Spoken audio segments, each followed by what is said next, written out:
Et si je vous disais que j'essaie de réduire votre facture d'électricité? Quand vous payez votre facture d'électricité, vous payez autant l'énergie consommée que les gens qui gèrent les réseaux électriques. Ces réseaux électriques se divisent en deux parties. Le réseau haute tension, le réseau basse tension. Pour gérer ces réseaux, il existe des gestionnaires. Le gestionnaire du réseau de transport pour le réseau haute tension et le gestionnaire du réseau de distribution pour le réseau basse tension. Mais revenons à notre facture. Vous savez tous que si vous consommez moins, vous payez moins. C'est exactement la même chose pour les réseaux électriques. S'ils consomment moins, vous payez moins. Mon travail à moi, c'est de chercher à diminuer les pertes des réseaux électriques et donc de diminuer votre facture. Les réseaux électriques sont connectés à un nombre très élevé de machines et dispositifs en tout genre. On voit donc apparaître sur le réseau des phénomènes qui dégradent parfois son efficacité de fonctionnement. Un de ces phénomènes est la puissance réactive. Réactive car c'est en réaction à la présence de certaines machines connectées.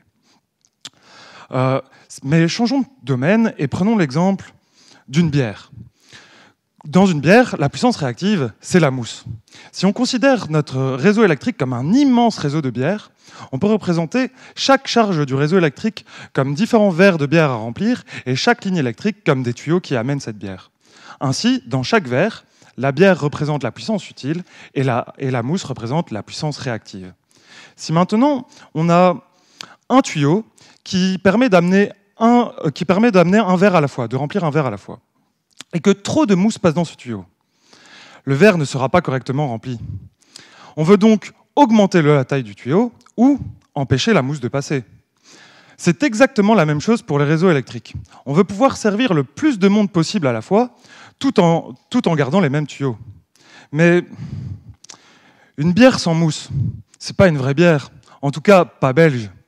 On empêche donc la mousse de circuler dans les tuyaux et on la crée à l'endroit où on en a besoin. Moi, mon travail, c'est d'étudier les échanges de mousse entre les réseaux haute tension et basse tension. Je modélise d'abord ces réseaux sur mon ordinateur et je réalise ensuite plein de simulations. J'ai d'abord étudié les échanges de mousse dans les tuyaux afin de comprendre j'ai d'abord compris comment se comportait la mousse dans les réseaux afin de développer des outils capables de prédire quand et comment la mousse va arriver.